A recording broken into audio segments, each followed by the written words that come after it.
Hello, this is part 3. I am Patty and I work with people in the capacity of health.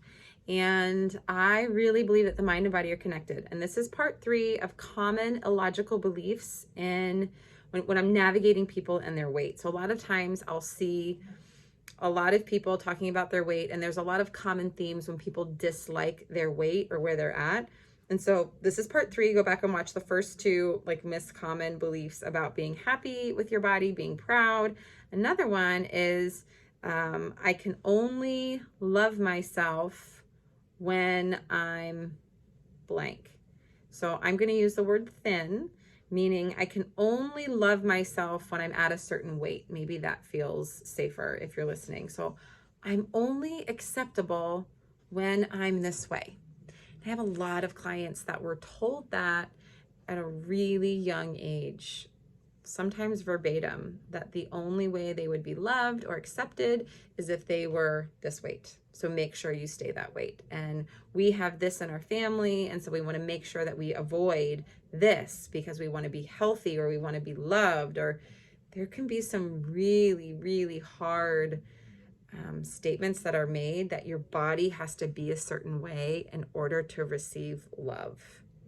Now that thought pattern has to do with yourself and how you think about yourself. And if you're putting conditions on yourself in order to receive love, that can be very painful, and that can lead to, it can come from trauma. It can lead to secretive behavior, it can lead to a lot of addictive behavior.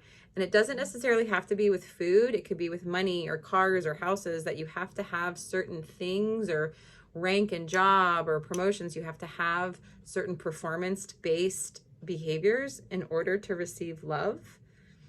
And so when you say it out loud, it sounds kind of funny, but when we're thinking it or we believe it, it can be really quiet.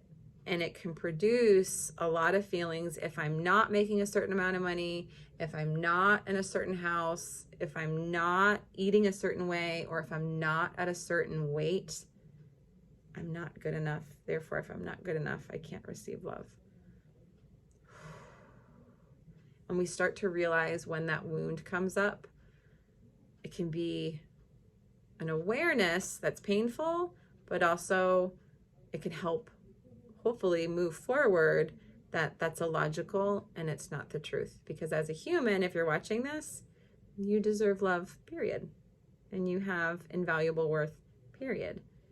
And it's okay, excuse me, it's okay to want to improve situations, improve finances, improve relationships, but at baseline, all humans are worthy of love, period. And if you can fall ridiculously in love with that statement and learn to love the current body you have, it will be easier to change if you want to. And sometimes people think, well, if I love my current situation, then I'm not going to want to change. Acceptance and being stagnant are 2 different things. And so apathy and acceptance can sometimes feel the same, but they're not. And so typically falling in love with the current situation that you're in gets you ready for the next step. It doesn't hold you back, but that can be scary if you've never been through or have felt acceptance before. It can be definitely scary, and the nervous system does not like scary. We fight it or flight it. And so it's doing this work very slowly, doing the belief work very safely, with a lot of kindness and compassion and curiosity. I hope this helps. And if you speak this language and this is great, leave me a comment and follow along and hit subscribe if you will. And I will talk to you soon. Okay, bye.